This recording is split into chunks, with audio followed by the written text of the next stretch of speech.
Amin. Bismillahirrahmanirrahim. Nawaitu ta'alluma wa ta'lima wa tadhakkura wa tadhkira wa nafa'a wal intifa'a wal ifadata wal istifadata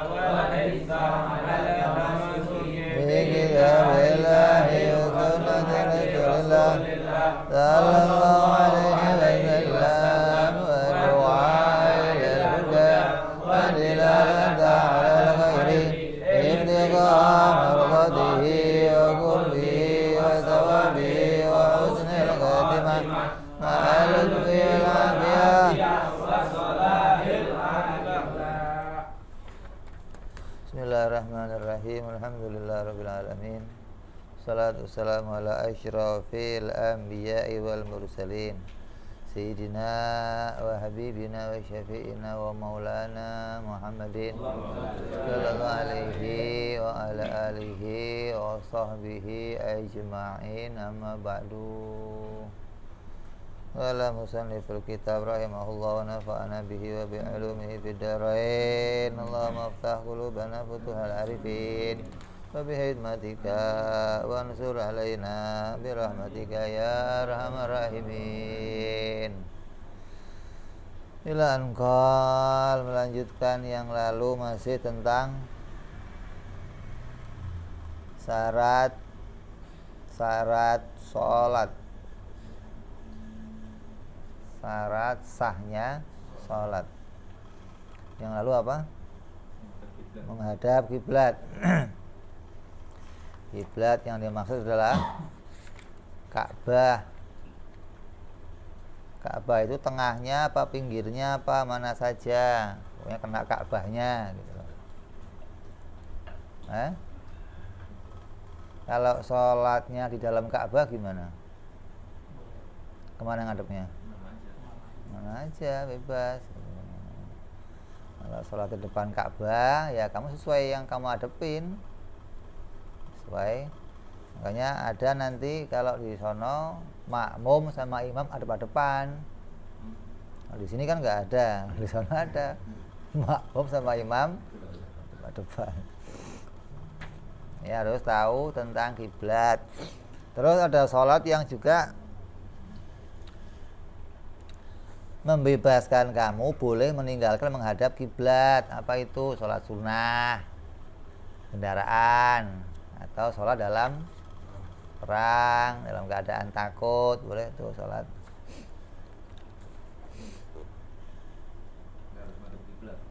Nggak harus, artinya bisa geser dari arah kiblat. Sholat kendaraan, mau ngadep mana aja kendaraannya, sholat sunnah boleh. Ya sholat fardu ya enggak harus ngadep kiblat dulu. Nanti maunya geser setelah itu nggak ada masalah gitu loh. Nanti awalnya ngadep kiblat, kayak sholat di mana, kapal, kereta. Kalau sholatnya fardu ya harus ngadep kiblat. Mau fardu nggak boleh enggak harus ngadep kiblat. Terus kalau saya belum tahu kiblat gimana? Ya nggak boleh sholat. Belum tahu kiblat kok mau sholat gimana? Sholatnya sholat fardu loh, harus tahu kiblat. Maka ada 4 kedudukan yang harus kamu lakukan ketika kamu mau sholat. Yang pertama, arah kiblatnya jelas kamu lihat. Kayak apa di Mekah, nah, jelas tuh, kelihatan depannya. Yang kedua, kabar dari orang yang bisa dipercaya berdasarkan pengetahuan. Aku sudah lihat tuh kiblat, aku sudah menemukan kiblat. Kamu jelas tahu ini orangnya ulama, ngerti ilmu, nah, boleh tuh kamu ikutin.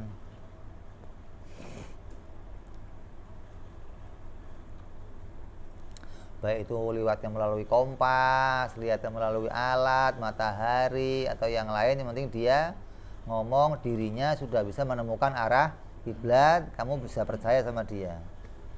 Yang pertama kamu lihat sendiri atau buktiin sendiri, lihat kompas, lihat petunjuk, lihat matahari, lihat.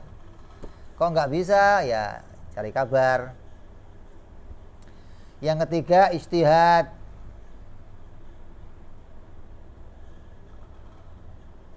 Tidak sah berijtihad kecuali dengan menggunakan petunjuk kiblat. Nih, Imam Nawawi berkata begitu dalam kitab Al-Idhah.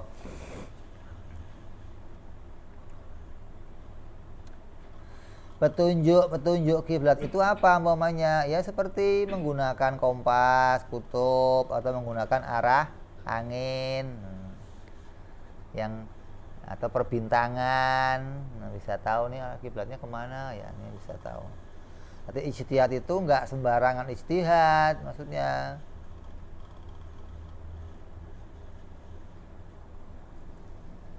kayak kamu di hutan, ijtihadnya bagaimana? Nah, lihat lumut tuh. Hubungannya apa lumut? Kok lihat lumut kenapa? Nah, lumut itu tumbuhnya tidak pada sinar matahari. Maka kamu bisa tahu, oh, kalau lumutnya di sini berarti matahari munculnya dari sono. Oh, berarti kiblatnya ke sono. Kamu bisa tahu tuh, gitu loh. Atau dari arah condongnya pohon-pohonan. Kemana condongnya? Karena pohon itu condong dari arah terbitnya matahari itu. Secara ijtihad untuk menentukan ke arah mana kiblatnya. Yang keempat, mengikuti orang yang berijtihad, yaitu menerima ucapannya, berpegang pada kabar pemilik kompas jika ia mengetahuinya. Saya nggak bisa berijtihad. Terus gimana? Ada nggak orang yang ijtihad? Ada. Saya percaya kamu aja dah. Kemana arahnya? Sono ya. Kalau sama sekali nggak tahu gimana? Ya nggak boleh. Gimana mau sholat nggak nentuin arah? Harus ijtihad. Nggak boleh sholat kamu kalau belum ijtihad. Kalau nggak bisa gimana? Nanya sama orang yang bisa ijtihad. Nah, sudah. Kalau sudah nggak ada caranya gimana, saya mau sholat aja lah. Nggak sah sholatnya, qadha nanti kamu. Hormat waktu namanya sholatnya itu. Bukan sholat yang sah, ya.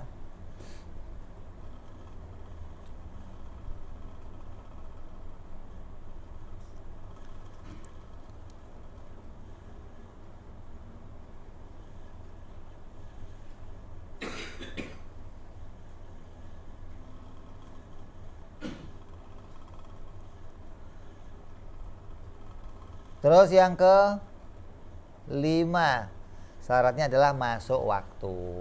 Kalau belum masuk waktu, kamu nggak tahu waktu, ya nggak boleh sholat, nggak sah sholatnya. Ad-dukhulul waqti ay ma'rifatu dukhulihi yaqinan au dhannan bil ijtihad. Nggak harus taunya yakin, boleh juga taunya dhon. Kiblat ya begitu, nggak harus yakin. Depan Ka'bah boleh juga dhon. Dhon pakai apa? Ya kompas, pakai itu dhon namanya. Nggak harus lihat ke arah Ka'bahnya. Sama dengan masuknya waktu, bisa dengan ijtihad. Faman shalla biduniha bi an hajama wa salli lam yasih sholatuhu. Maka orang yang sholat tanpa mengetahui masuknya waktu, sementara dia tidak mencermati waktu, ya gegabah dan ia sholat, maka tidak sah sholatnya. Wa in waqa'at fil waqti li adami syartin, walaupun ternyata dia sholat dalam waktunya, gitu loh. Ini udah asar belum ya? Tapi nggak jelas. Tahu-tahu kamu langsung sholat tanpa tahu waktu. Ternyata pas sudah masuk, nggak sah tetap sholatnya. Apalagi di luar waktu. Di dalam waktunya aja kamu nggak sah kalau kamu nggak tahu itu sudah waktunya, gitu loh. Bi khilafi ma law shalla bil ijtihad tsumma tabayyana anna sholatuhu kanat qoblal waqti. Beda lagi jika ia sudah berijtihad, kemudian ternyata sholatnya terjadi sebelum waktu. Nah, beda nih. Berijtihad pakainya apa? Namanya apa nih? mendung. Saya mau tahu waktunya gimana, wong mendung. Saya harus istihad kan, tentu ini waktunya udah asar, apa belum asar, apa. Pakainya apa terus? Hah? Mati baterainya. Pakainya apa? Ya apa saja, boleh pakai tanker kek. Iya, tanker bubaran jam berapa? Gitu loh. Oh, tanker bubaran jam 4. Oh, berarti bentar lagi subuh nih. Itu bisa gitu loh. Kebiasaan sesuatu. Atau depan nasi udah buka belum? Udah. Oh, udah waktunya berarti gitu loh. Ada tanda yang biasa kamu lakukan. Itu warung buka tiap jam sekian gitu loh. Ternyata keduluan mamanya. Belum waktunya udah. Tapi kan kamu udah istihad kan? Lain lagi sama yang tadi. Walaupun ijtihadnya salah, tetap dihitung sudah ijtihad. Hukumnya bagaimana? Maka sungguhnya jika kamu sholat, yang sholat itu ternyata di luar waktu, padahal kamu sudah apa? Ijtihad. Maka sholat yang seperti itu akan jadi sah untuk mengganti sholat kamu yang ketinggalan. Jadi hitungannya dihitung mengkodok sholat yang lalu gitu loh.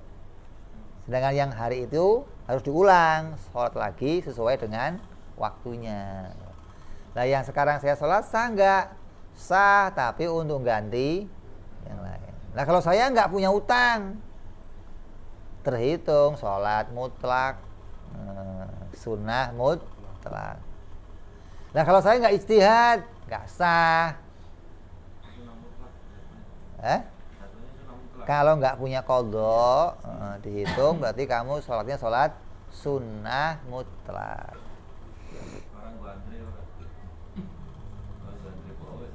Hadiah.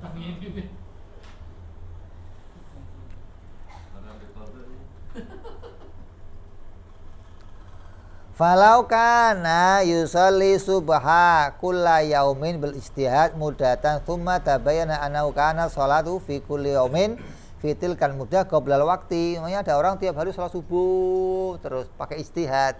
Pakainya apa? Tanker namanya. Asal tanker bubar dia sholat, tanker bubar dia sholat. Ternyata tanker bubarnya belum subuh. Oh, ternyata nih seminggu ini duluan bubarnya, nggak kayak biasa namanya. Berarti dia sholat sebelum waktunya. Sah nggak? Ya nggak sah. Harus qadha, nggak pada waktunya. Jadi hitungannya bagaimana? Dihitung sholatnya itu diterima, tapi jadinya qadha. Seminggu nih mamanya. Kan nggak sah semua seminggu kan? Bukan, sholat yang pertama sholat, hitungnya apa? Mutlak dong. Kan belum ada qadhanya. Berarti dia utang. Yang pertama nih, dihitung sholat mutlak, tinggal berapa? 6.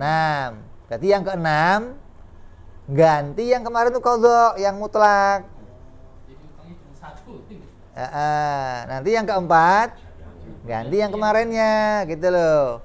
Yang ketiga ganti yang kemarin. Berarti kamu suruh ganti cuman 1 di hari itu doang gitu loh.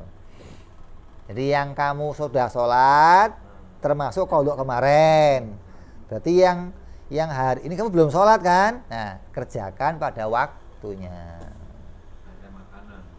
Jadi cukup sholatnya 1 hari itu aja.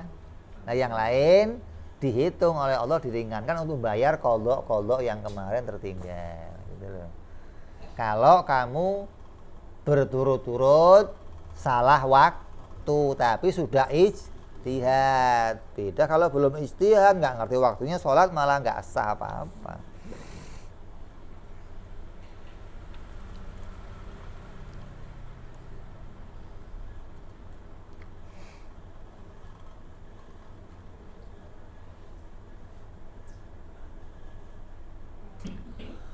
Falau dhanna khuruja waqtiha li ghaimin wa nahwihi fanawaha qadha'an fatabayyana baqa'uhu. Jika seseorang menyangka telah keluar waktu sholat karena mendung atau semacamnya, lalu ia niat sholat qadha, ternyata masih ada waktunya sholat. Audhonna baqa'uhu fanawaha adaan fatabayyana khurujuhu sahha. Atau ia menyangka masih ada waktu, lalu ia sholat adaan, ternyata sudah keluar waktu, maka sholatnya sah. Kenapa? Karena menggunakan salah satu dari dua macam sholat, adaan dan qadhaan, dengan arti yang lainnya. Lalu fa in kana aliman amidan lam yasih litala'u bihi. Lalu jika orang itu orang yang alim terus sengaja begitu kondisinya, maka ya nggak sah sholatnya karena dihitung main-main. Beda kalau memang dia nggak tahu, saya mau istihad sholat nih, ternyata udah keluar waktunya. Pas saya sholatnya adaan, ternyata belum waktunya. Pas saya qadhaan, ternyata masih waktunya. Tetap itu dihitung sholatnya sah. Jadi kalau kamu kok belum tahu waktu, ya belum boleh sholat. Jadi caranya gimana untuk istihad? Untuk tahu waktu caranya ada 3. Tsumma alam anna maratiba ma'rifati dukhul waqti salasah. Tingkatannya orang untuk tahu waktu ada 3. Yang pertama, mengetahui sendiri. Tahu sendiri. Oh, ini matahari udah geser. Oh, matahari udah. Tapi kata Habib siapa? Saya berubat, gurunya Habib Fakih itu di Tarim. Sekarang ini kondisi dunia udah kacau, udah banyak polusi, hingga kalau kamu lihat langsung itu nggak seperti yang langsung kamu lihat. Matahari umumnya udah terbenam, itu nggak sebenarnya terbenam, kadang nggak tertutup sama kabut, tertutup sama polusi, kamu nggak tahu ini asli terbenam atau masih muncul. Jadi yang paling bagus gimana? Pakai hitungan waktu sholat, jadwal sholat. Hari ini jam berapa sholatnya, itu lebih tepat daripada kamu ngelihat sendiri. Coba zaman sekarang, ajib nggak? Pakai hisab lebih tepat itu.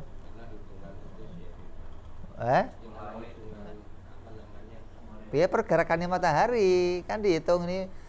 Matahari akan mencapai di titik ufuk jam sekian, dia akan nanti hilang dari bumi jam sekian. Itu lebih tepat daripada kamu lihat sendiri.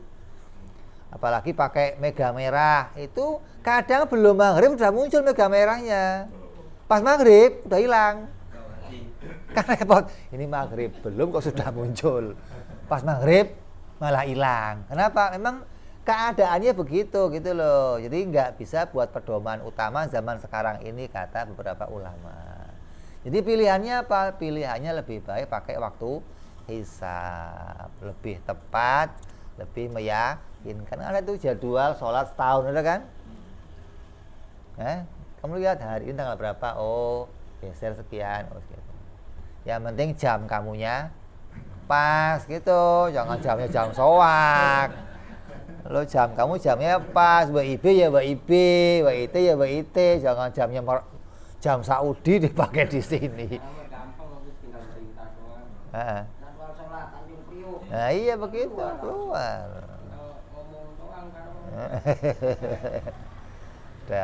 Udah gampang. Ente pengen tahu kiblat juga, kiblat bro, jangan dia.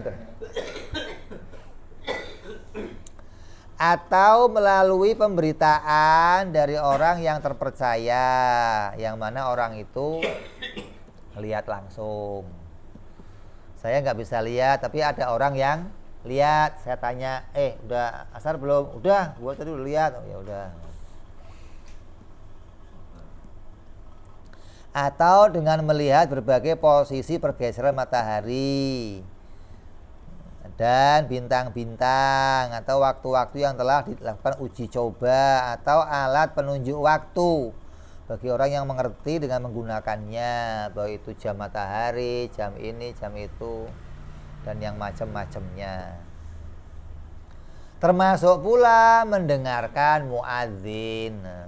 Udah adzan belum? Udah, ya salat yuk. Kok adzan masuk waktu? Muadzin itu tahu jadwalnya sholat. Dia nggak bakal adzan kalau belum waktunya. Ya jangan jadi muadzin. Kayak dulu ada orang adzan jam 7 pagi subuh. Allahu Akbar, orang ramai sekampung keluar semua. Muadzin gila, muadzin kumpul semua. Kata muadzin apa?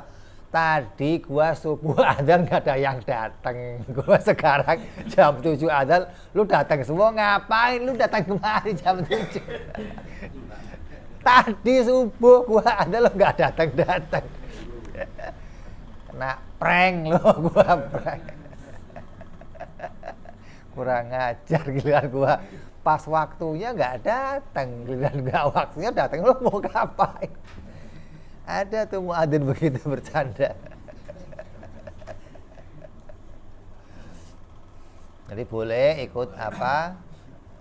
Tandanya muadzin di saat kondisi cerah. Muadzin juga sama, muadzin sekarang nggak lihat waktu, lihatnya apa? Itu yang mau meledak itu, mau perang, tit, tit, tit. Oh, udah masuk. Suka kaget. Astagfirullah. Ya mau meledak aja gue bilang. Ada. Terus yang kedua, caranya berijtihad dengan standar lamanya bacaan Al-Quran atau pelajaran kajian ilmu atau semacamnya. Nih. Ini biasanya kalau Habib ini kalau ngajar sekian jam. Oh ini berarti udah duha nih. Oh ini biasanya kalau ngajar sampai jam gini. Atau ngaji, saya kalau baca Al-Baqarah, baca ini biasanya udah subuh gitu loh. Untuk pedoman waktu lamanya tuh bisa pakai itu. Oh saya kalau baca Waqiah, Tabarok itu jam sekian, jam sekian. Bisa. Jadi walaupun itu istihadnya pakai lamanya waktu. Sudah waktu itu. Sama kayak tadi waktu pakai tanker, pakai penjual nasi uduk, atau pakai jahit juga bisa di sini. Saya kalau tukang jahit, saya kalau jahit satu baju biasanya sekian jam gitu loh. Ini udah selesai dua nih, oh berarti udah masuk waktu zuhur nih, nah, sholat dia. Walaupun dia nggak punya jam, tapi dia punya patokan lamanya. Makanya dulu katakan orang yang tahu matahari itu nggak muncul lagi, yang pertama kali siapa? Ahli tahajud. Karena ahli tahajud itu dia tahajud, selesai dia zikir sekian lama, masuk subuh. Ini kok nggak subuh-subuh? Nah dia tahu tuh, oh nggak beres nih matahari nih, gitu loh. Kalau yang lain mana tahu subuh kapan masuknya. Ada regu begitu bangun dengar adzan ini adzan maghrib. Begitu ngelihat jam, ya Allah adzan maghrib tuh. Tidurnya habis subuh. Kacau udah.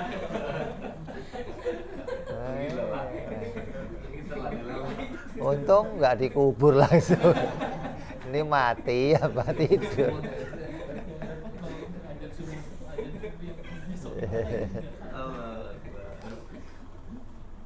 Jadi boleh pakai itu atau pakai standar ayam jago atau semacamnya suara keledai atau yang sudah dilakukan uji coba gitu loh. Ini ayam memang kalau apa berkokok jam sekian gitu loh kebiasaannya. Udah saya hitung nih tiap hari. Maka ketika kamu kok dengar dia kokok, nggak usah lihat jam lagi, pasti nggak ada sholat. Kenapa? Itu udah bunyi dah tuh. Gitu loh. Jadi sudah ada pedomannya, atau keledai atau yang lainnya.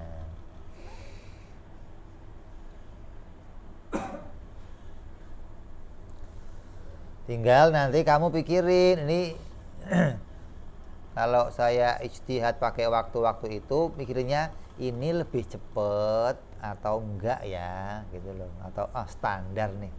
Kalau kamu rasa standar, boleh kamu ikuti. Tapi kalau ini lebih cepet kayaknya nih, ya kamu kira-kira kasih waktu lagi jeda berapa waktu.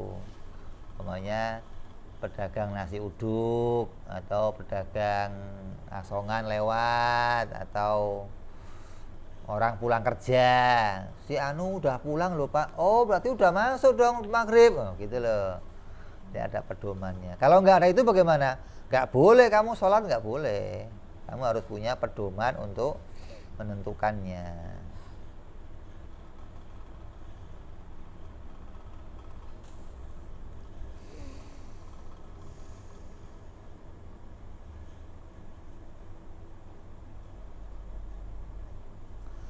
Maka wala yajuzu ayusalliya mustanidan diki min ghair ijtihadi fi. Kamu nggak boleh sholat kalau kamu hanya percaya langsung pada ayam jago yang berkokok. Ayam udah bunyi langsung sholat nggak boleh, harus ijtihad dulu. Ini ayam keloloten, apa kesiangan bangunnya, apa kecepatan, kira-kira lihat. Oh standar nih, baru kamu boleh sholat. Jadi nggak boleh langsung ayam langsung sholat, nggak boleh. Kata ada orang yang udah pulang ke rumah, nasi uduk udah buka, tanker udah bubar. Nih saat Pol PP garuk, apa biasa nih kok udah bubar. Kalau udah pulang, iya, oh berarti normal. Nah boleh sholat. Jadi ada keputusan yang mengatakan waktunya nggak berubah gitu loh, waktunya tetap. Ya. Terus yang ketiga, asal itu taklid siqah arif anil ijtihad. Taklid kepada orang yang dapat dipercaya, yang memang orang itu berijtihad. Tapi kamu nggak boleh taklid kalau kamunya itu mampu ijtihad. Kamu bisa berijtihad nentuin waktu, tapi kamu taklid nggak boleh. Ini berlaku untuk orang yang melek, melihat. Beda sama orang yang buta. Kalau buta, walaupun dia bisa berijtihad, tapi namanya buta gimana? Maka lebih baik dia taklid kepada yang lain. Hah? Ini wong edan, ya melu edan lah kowe. Wong edan ditakliti. Orang gila sholat gitu. Emang Ya. dasar Pak. Kan banyak orang gila sholat video. Jadi nggak bisa, yang harus kita taklidi juga orang yang betul-betul bisa berijtihad. Kalau dia masih keder, ya jangan kita tanya. Oh dia aja masih keder, kita ya nggak boleh. Jadi harus yang kita tanya orang yang sudah tahu betul-betul masuk waktu. Udah asar belum? Udah. Ini kok tahu? Tadi gua dengar azan. Oh ya. Udah masuk waktu belum? Udah. Apa? Tandanya begini. Ini kalau kamunya sendiri bisa ngelihat itu semua, ya nggak usah nanya. Tinggal lihat aja apa yang biasa terjadi gitu loh. Oh biasanya kalau jam segini, kalau begini. Ini kan ceritanya kalau kamu nggak bisa lihat langsung matahari, gelap, jamnya mati, terus nggak ada tanda-tanda yang lain, maka mau nggak mau kamu harus punya pedoman gitu loh. Maka biasakan melihat pedoman itu. Kalau azan, ciriin apa nih yang terjadi tiap azan gitu loh. Pengamatan itu jadi untung kalau nanti kamu nggak lihat azan atau mati lampu, azan nggak bunyi, Kamu punya ciri yang biasa gitu loh. Oh ternyata kalau pas adzan yang terjadi ini, besok oh begini, besok lagi oh begini, itu diamatin jadi kebiasaan. Nah itu bisa untuk pedoman. Tapi kalau baru kali itu doang ya nggak boleh untuk jadi pedoman. Harusnya sudah berkali-kali. Jadi orang yang belum tahu kapan waktunya sholat masuk, dia nggak boleh ngelakuin sholat. Kalau dia paksakan, sholatnya nggak sah. Terus asadis yang keenam, ala ilmu bi fardiyatiha, mengetahui tentang kefarduannya sholat. Mengerti ini duhur fardu, ngerti tuh. Kalau sholat duhur, oh iya sholat duhur, tapi nggak ngerti fardu atau enggak, ya nggak sah. Sholat duha ngerti sunnah, sholat tahajud ngerti sunnah, gitu loh. Witir ngerti sunnahnya. Oh ini kalau subuh fardu, kamu ngerti itu, baru kamu boleh ngelakuin sholat.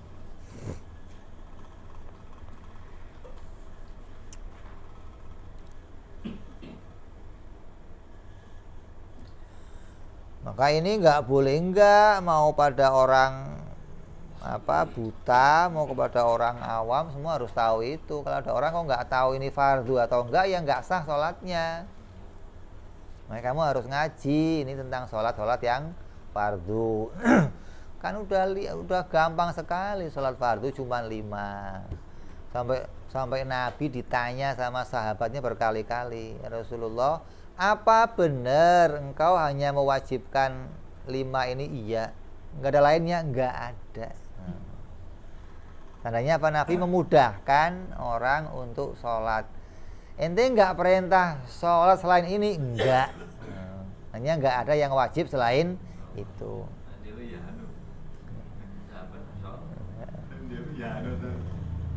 Sampai kata orang kafir yang baru masuk Islam, ya khair, kalau begitu saya akan sholat cuma 5 kali sehari, enggak lebih, enggak kurang.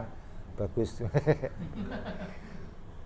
Enggak, jangan tambahin sunnah, enggak.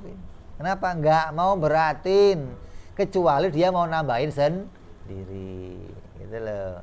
Mau sunnah tambahin kurang gitu loh. Kalau bicara kewajibannya cukup yang fardu. Nah itu dicepetin kadang. Terus yang ke berapa? 7. Ala ya'taqida fardhan ay muayyanan min furudi sunnah. Tidak sampai kamu meyakini memastikan yang fardu jadinya sunnah.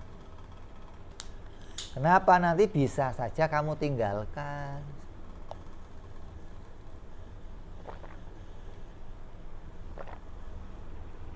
Paham nggak?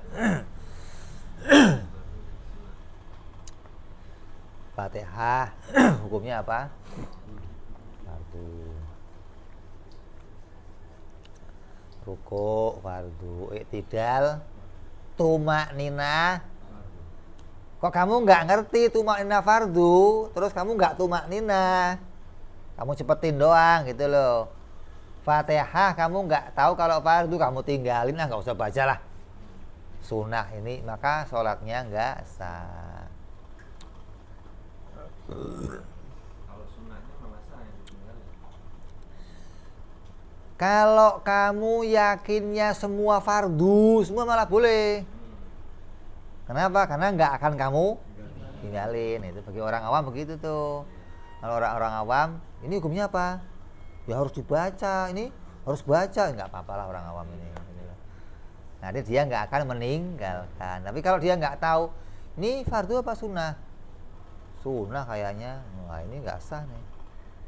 Apalagi sampai taunya ini sunnah, wah lebih parah lagi udah. Wong keder aja masih dipermasalahkan sholatnya. Jadi kamu harus ngaji bab sholat biar tahu ini fardu atau sunnah, ab'ad atau hayat, gitu dong. Kadang orang nggak ngerti ini baca amin sunnah muakkad, sunnah muakkad. Ini bacaan ini sunnah muakkad, nggak ada di dalam salat muakkad, nggak ada, adanya hayat sama ab'ad. Terus asamin yang kedelapan istinabul mubtilat yaitu menjauhi perkara-perkara yang membatalkan sholat.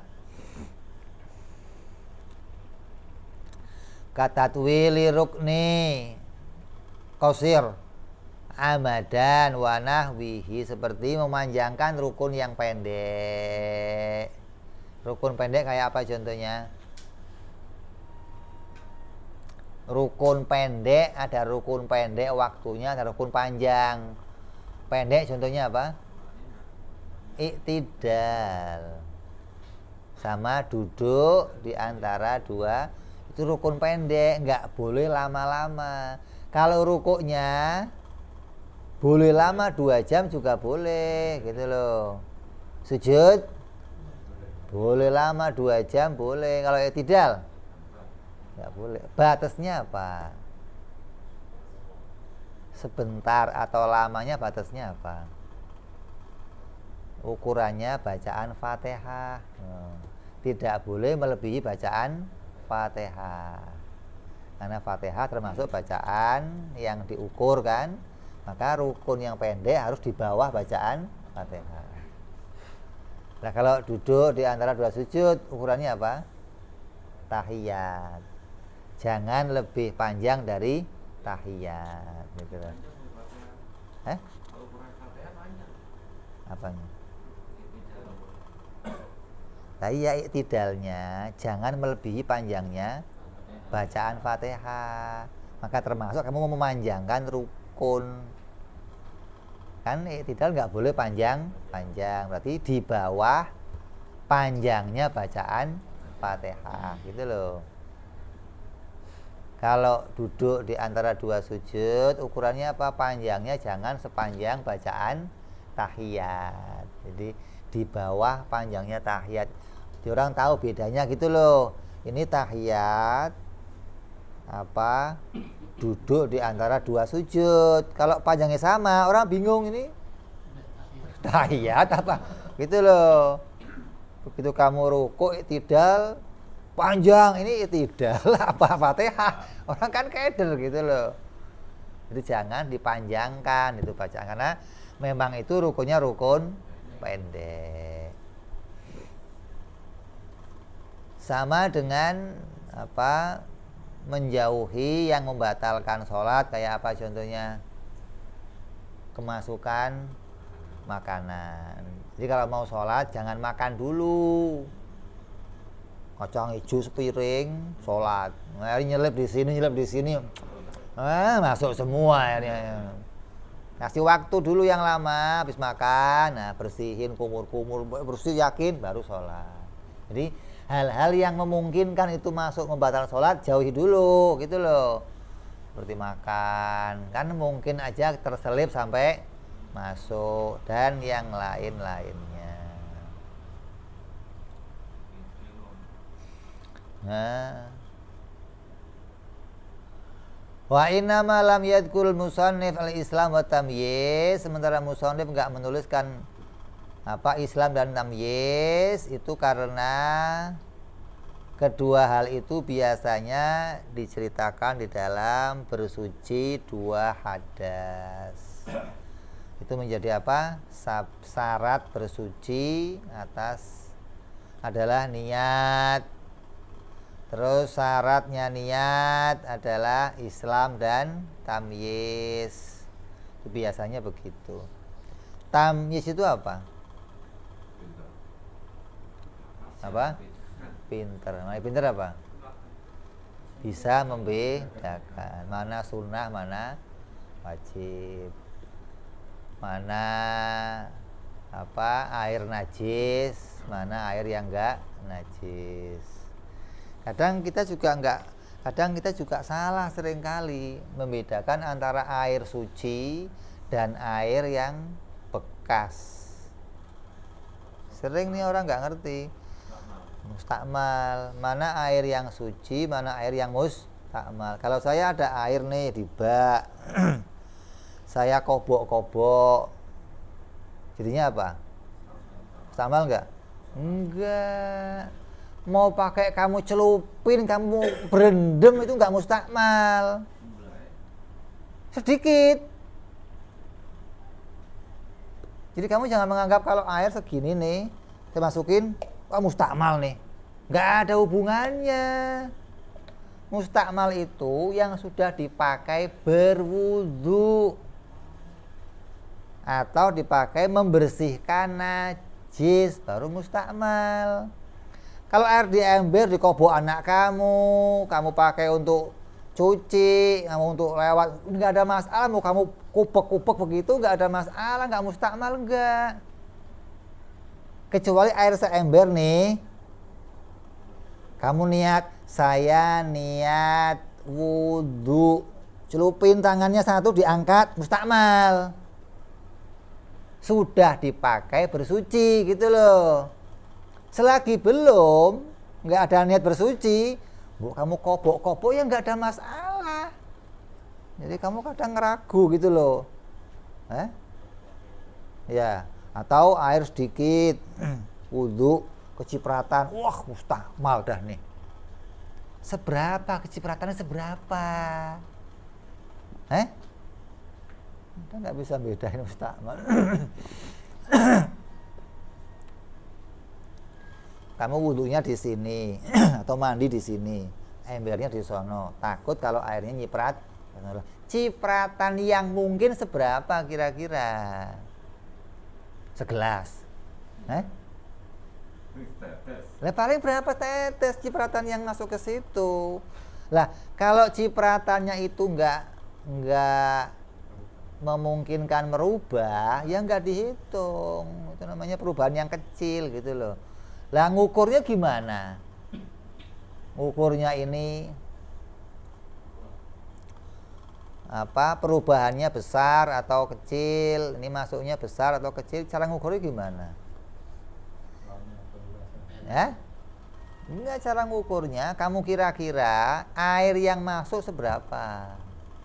Oh, kira-kira yang masuk mungkin seperempat gelas nih, kan setetes, seperempat gelas. Terus kamu ambil air segelas, kamu ambil jus atau kopi kek atau yang lain kek, seukuran yang tadi nyiprat, masukin, aduk. Kamu tanya orang baru, ini air apa? Tanya, air apa ya? Kok dia mikir? Nggak apa-apa. Yang kamu tadi pakai nggak termasuk mustakmal gitu loh, karena termasuk campuran yang sedikit. Tapi kalau orang itu kamu tak, wow ini mah air kopi nih, oh berarti tadi banyak tuh campurannya tuh, orang sudah tahu langsung gitu. Jadi kamu jangan ragu. Kalau air belum dipakai bersuci, belum dipakai berwudu, belum dipakai bersih najis, maka tidak ada air mustakmal gitu. Jadi air kolam sini nih, mau kaki kamu masukin, nggak ada masalah. Kakinya kotor, bib, isinya tanah, nggak masalah. Banget. Jangankan itu, ente punya baju kena air kencing, kamu taruh di bak, kasih air sampai airnya enggak luber, sampai bajunya tenggelam, maka baju yang di ember suci. Airnya buat wudhu boleh. Kamu anggap najis airnya? Enggak, suci dan mensucikan airnya. Kecuali bajunya kamu angkat, jadilah air suci tidak mensucikan. Gitu. Mustakmal namanya. Nah, selagi belum diangkat, iya, berarti masih air apa itu? Mensucikan. Walaupun di situ ada baju yang kena. Nah, bajunya sudah suci. Airnya tetap suci. Kecuali kamu angkat bajunya nih. Jadilah air mustakmal. Makanya banyak orang-orang salah cara nyuci. Nyuci meluber. Ngapain buang-buang air? Kalau airnya kamu isi dulu baknya, baju kamu masukin, najis semua. Mesin cuci kan nggak begitu.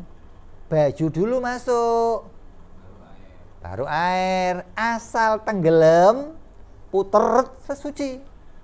Nggak usah luber-luber, nggak usah, suci gitu. Airnya pakai wudhu boleh. Kalau sudah kamu angkat bajunya, jadinya mustakmal. Karena sudah dipakai mensucikan. Jadi kadang orang, kok ini harus airnya meluber? Oh ya, PAM senang banget itu yang begitu. Duh. Lah itu kok 3 kali, Beb? Itu 3 kali urusan kebersihan kamu. Di sabun, di apa terserah kamu, yang penting suci dulu. Jangan baju masuk, sabun masuk, air masuk, nggak suci. Namanya air sabun, bukan air suci gitu loh. Jadi harus baju masuk, air dulu masuk, kerendam, baru sabun masuk gitu. Berarti sudah suci. Mau ada ompolnya, mau ada apanya, yang penting jangan ada tainya gelondong di situ. Kalau tai gelondong ya nggak boleh. Buang dulu tainya gelondong, baru bisa.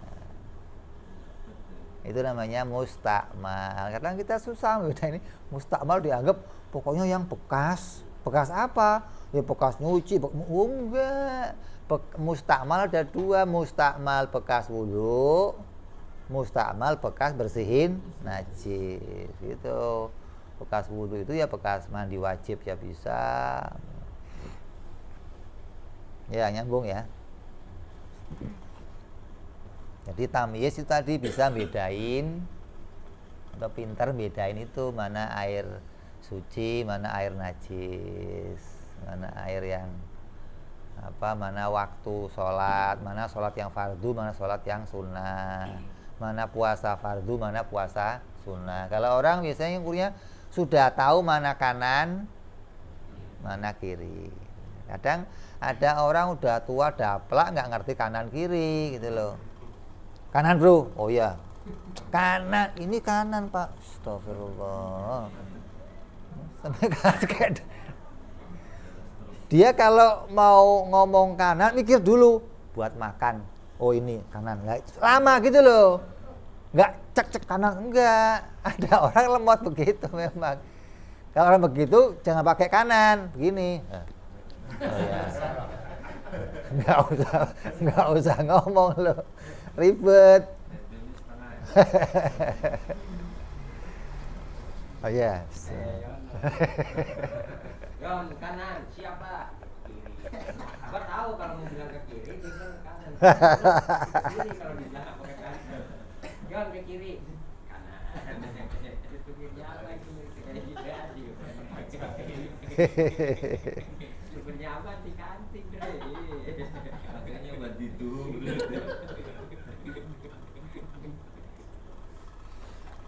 Terus ada peringatan di tanbih al-ahdatsu isnani. Hadas itu ada 2, ada hadas besar, ada hadas kecil. Hadas besar itu ya apa? Junub. Penyebabnya hadas besar apa?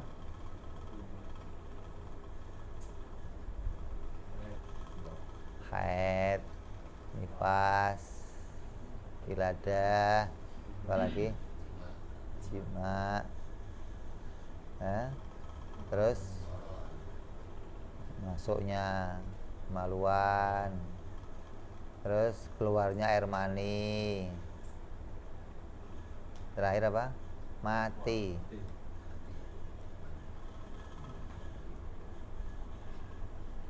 Ini termasuk apa? Hadas kecil, hadas besar, maka harus dibersihkan. Bersihin najis juga kemarin udah kita jelasin ya. Udah ya? Ada najis apa?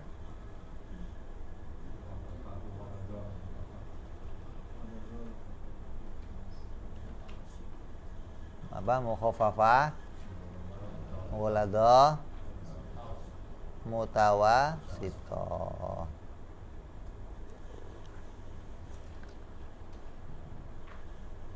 Mukhafafah yang gimana? Ringan apa?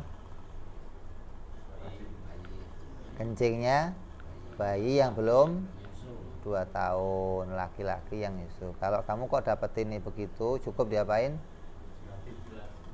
Cipratin. Gak usah kamu siram, gak usah, cukup kamu cipratin merata, tapi merata sebanyak kencingnya itu. Kalau airnya tergenang, ya buang dulu genangannya. Namanya bayi kencing di lantai sebelum 2 tahun nih, laki-laki sebelum kencing di lantai. Kamu kasih air yang nggak boleh, masih ada genangannya. Buang dulu genangannya, baru kasih, selesai. Jadi dicipratin pakai air yang tohir, mutohir gitu loh, cukup. Nah kalau mughaladah siram pakai air 7 kali, salah satunya pakai debu, pakai tanah. Terus satu lagi apa? Tawasithah. Tawasithah caranya apa? Cukup disiram. Mau itu air kencing, mau itu muntahan, mau itu kamu muntah nih, caranya gimana? Datangkan air ke mulut kamu, kumur, selesai. Jadi kamu nggak boleh mendatangi air, najis itu nggak boleh mendatangi air. Jadi caranya harus air mendatangi najis. Itu cara membersihkan yang mutawasithah tuh.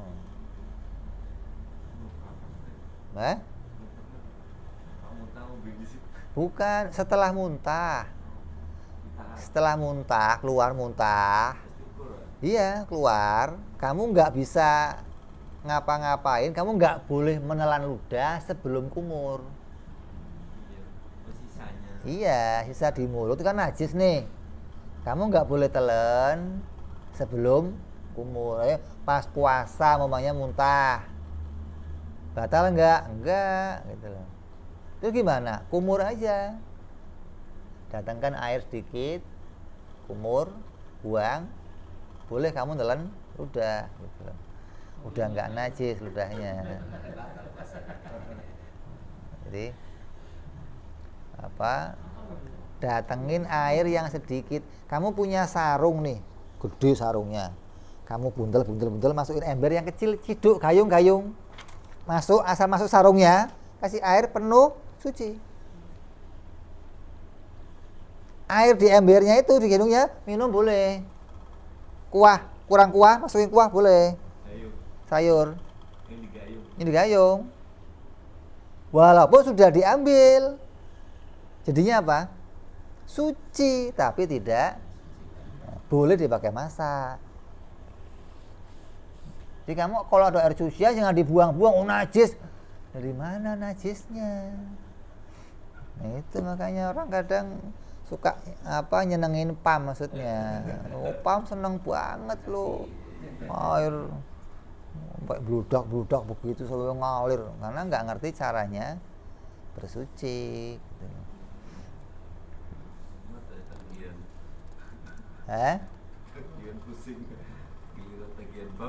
Pusing, banyak amat ya gitu. Terus peringatan lain ada lagi nih, ada 4 macam aurat. Aurat itu artinya secara bahasa apa? Anaksu. Aurat artinya anaksu, kekurangan atau sesuatu yang buruk ketika dilihat, namanya aurat gitu loh. Jadi kalau ente kok mau ada orang mau lihat barang ente, apa yang ente bawa, lihat dong, lala aurat ini nggak bagus dilihat gitu loh. Nah, itu secara bahasa. Kalau secara syar'i apa sih aurat? Ya sesuatu yang dilarang untuk dilihat, wajib untuk ditutupi ketika sholat.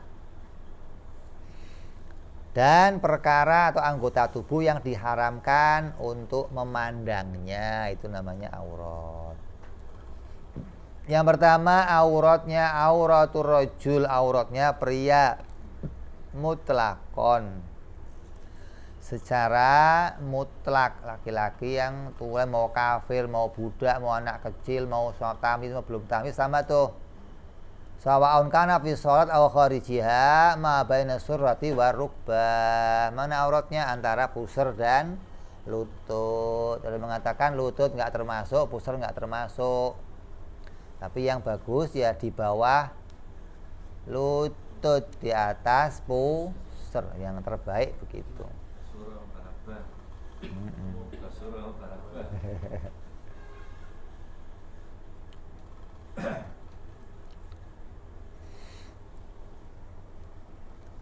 Wa amma auratuhu binisbati lil nadhuril ajnabiyyah ilaihi fa jami'u badanihi hatta al-wajha wal kaffain. Adapun aurat laki-laki dikaitkan kepada melihat perempuan lain yang bukan mahram kepadanya, maka auratnya adalah seluruh tubuhnya. Ini wanita nih. Dan wajah kecuali telapak tangan, walaupun di saat aman dari fitnah.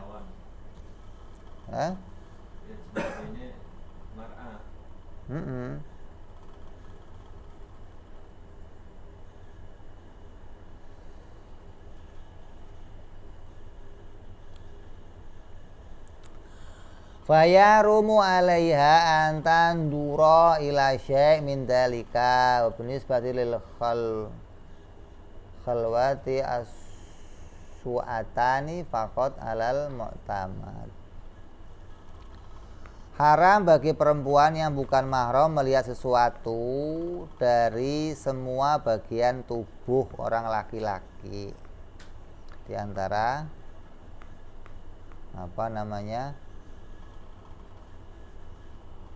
dan aurat laki-laki dikaitkan kepada saat sendirian, maka adalah antara dua kemaluannya. Laki-laki itu auratnya kalau sendirian itu ya dua kemaluannya, depan dan belakang. Nanti cukup pakai cancut gitu loh. Nggak boleh telanjang bulat, nggak boleh. Hukumnya apa? Makruh. Kok tidur telanjang bulat, hukumnya makruh. Jadi gimana? Tutup depan dan belakang. Nah kalau kesunahannya gimana? Ya tutup pusar, pakai celana pangsi dah gitu loh. Itu pas sudah. Itu antara kalau sendirian. Lah kalau antara laki-laki sama laki-laki bagaimana? Sama, antara pusar sama tutup. Jadi enggak terus boleh pakai cancutan depan laki-laki, nggak boleh, tetap haram hukumnya gitu loh. Itu kalau lah ya apalagi LGBT sekarang. Nah, jadi kalau sendirian lain tuh.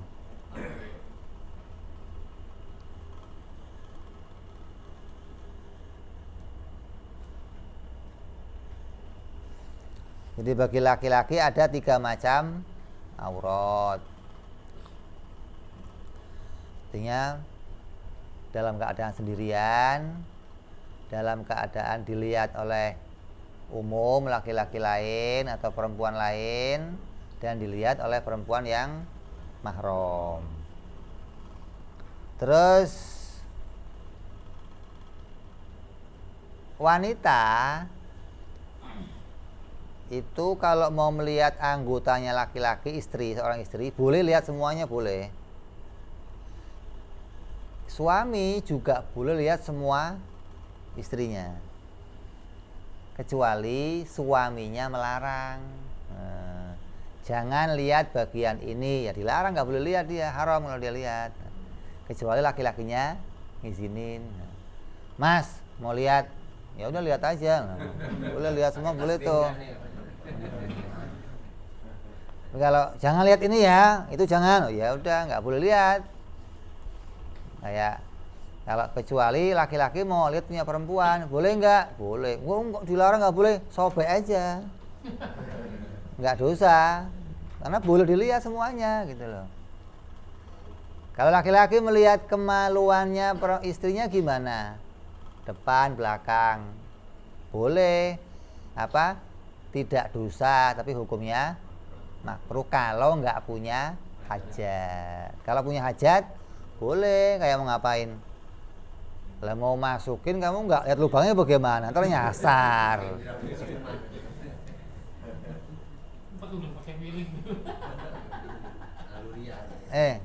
Masukin belum?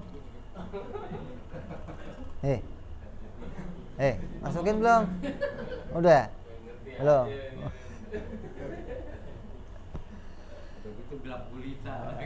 Mati lampu lagi. Jadi ngelihat luarnya nih, hukumnya apa? Makruh kalau nggak punya. Kalau lihat dalamnya, ya lebih makruh, tapi nggak sampai haram. Kalau nggak punya hajat. Kalau nggak punya hajat. Jadi kalau punya hajat ya nggak apa-apa. Hajat itu mau apa, gatel atau mau diobatin atau mau lihat lagi haid atau banyak hajat kan, nggak hanya urusan itu maksudnya. Jadi kalau ada tujuannya boleh. Hah?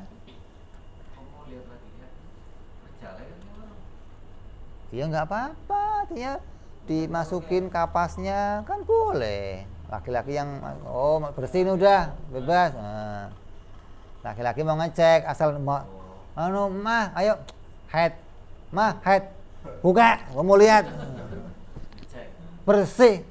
Gitu loh, lu jangan bohong melulu, kurang ajar. Asal minta haid. Apanya? Kalau lagi haid kan dilihat nggak boleh. Kok nggak boleh, gimana sih? Kan mau ngecek masih ada darahnya. Nggak harus dilihat. Dilihat nggak ada masalah, ada hajat. Kecuali lagi haid, ente iseng-iseng liatin, ente tahu lagi haid nih. Iya, udah antum hitung udah nih, haidnya udah seminggu. Kok masih haid juga kan? Coba lihat. Iya, ngecek ya itu. Ngecek. Ya itu ngecek itu. Dibohongin sama dia kan. Nah, itu.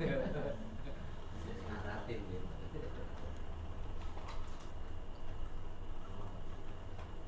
Terus yang kedua, auratnya budak perempuan. Auratnya budak perempuan apa itu? Di dalam sholat sama di luar sholat. Di dalam sholat auratnya budak perempuan antara lutut dan pusar, sama kayak laki-laki. Jadi budak perempuan kalau sholat itu kelihatan kakinya nggak apa-apa gitu loh. Jadi nyiri ini sholatnya budak nih. Kalau wanita yang merdeka harus tutup semuanya. Jadi kalau ada kok wanita sholat tapi kok setengah tiang, berarti udah. Nah kalau sekarang madhabnya Imam Ahmad tuh, bin Hambal, India. Kalau sholat kakinya kelihatan.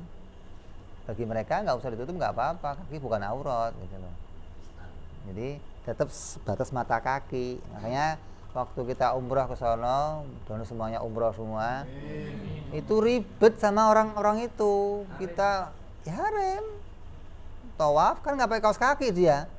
Kita udah tangannya begini, kaki keinjek, astagfirullahaladzim. Lu nggak pakai kaos kaki, ngapain?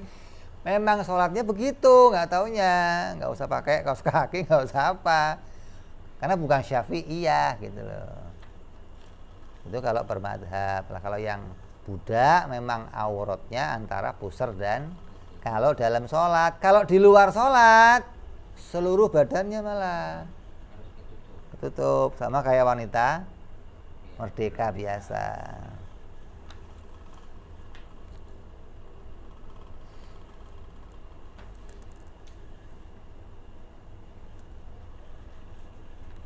Terus auratnya budak, auratnya wanita merdeka di dalam sholat adalah seluruh tubuh selain wajah dan dua telapak tangan. Ini kalau auratnya siapa? Wanita merdeka.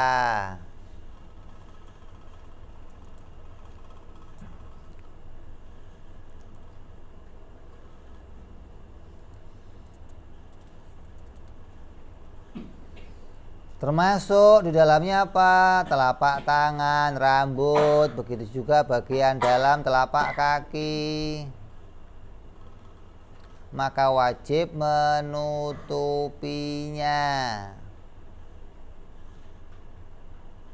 Pakai kaos kaki. Walaupun dengan dipijakkan ke bumi di saat posisi berdiri, maka mencukupi hal itu menutupi telapak kaki dengan pijakan ke tanah. Telapak kakinya itu termasuk aurat. Harim. Lah kalau pas sholat begini gimana? Kelihatan. Maka harus ditutup. Dumbrang-dumbrang. Atau bajunya baju yang panjang.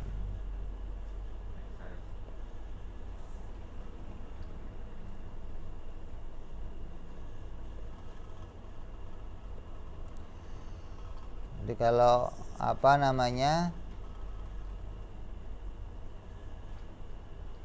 umpamanya ada kasus seorang tersingkap pangkal pahanya, maka caranya bagaimana? Ya ditutupin langsung dengan ditempelkan ke bumi.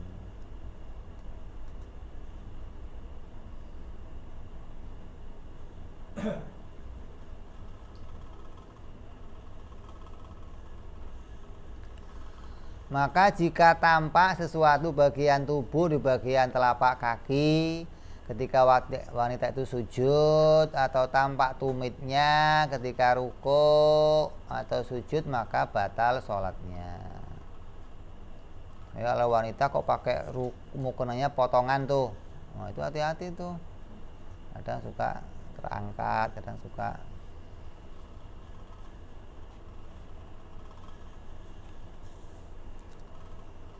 Terus berapa tadi? 3 ya. Laki-laki merdeka, laki-laki biasa merdeka, tulen biasa, terus budak perempuan, wanita merdeka. Terus auratnya wanita merdeka dan budak perempuan di hadapan laki-laki lain. Wanita, budak di hadapan laki-laki lain. Maka auratnya adalah semua tubuhnya. Sedangkan di hadapan laki-laki mahram dari keduanya dan para wanita lain, sama nih, di depan laki-laki mahram dan para wanita yang lain secara mutlak yang bukan wanita kafir,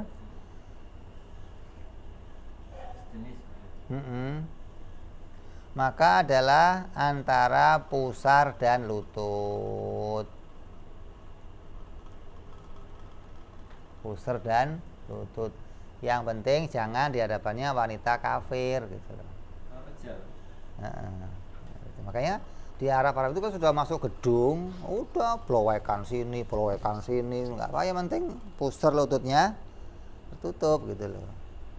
Jadi kalau mau pakai belekan nggak sampai pantat belekannya, nggak boleh. Itu semuanya buka aurat. Itu mau sendiri, mau berame-rame, segitu batasnya. Jadi nggak boleh. Kalau belekan ini sampai pusar boleh tuh. Yang penting wanita sama wanita dan muslim sama muslim. Kalau kafir gimana? Tubuh, seluruh tubuh. Ini makanya kalau wanita mau berenang, cari tempat berenang yang khusus muslim gitu loh. Maka boleh tuh. Tapi kalau campur sama yang kafir gimana? Ya tutupin semuanya. Makanya kan ada pakai renang yang ya kan, rambut ketutup. Itu macam-macam auratnya wanita demikian.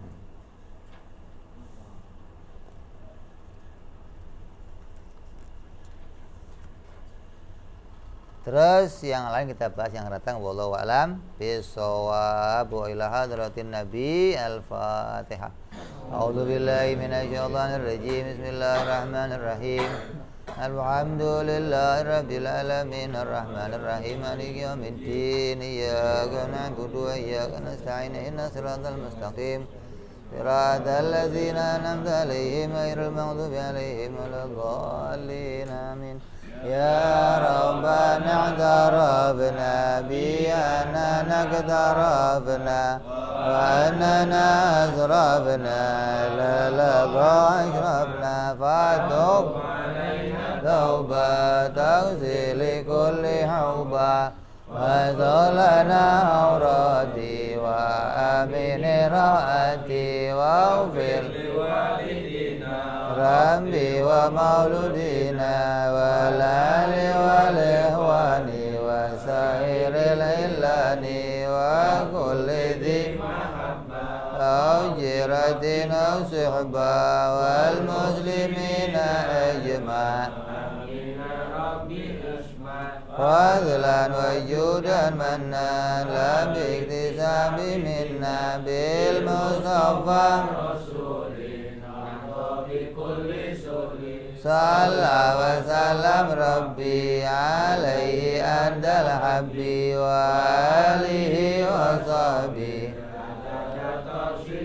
walhamdulillahi fil badi wa tanai subhana rabbika rabbil izzati amma yasifun salamun al mursalin walhamdulillahi rabbil alamin. Assalamualaikum warahmatullahi wabarakatuh.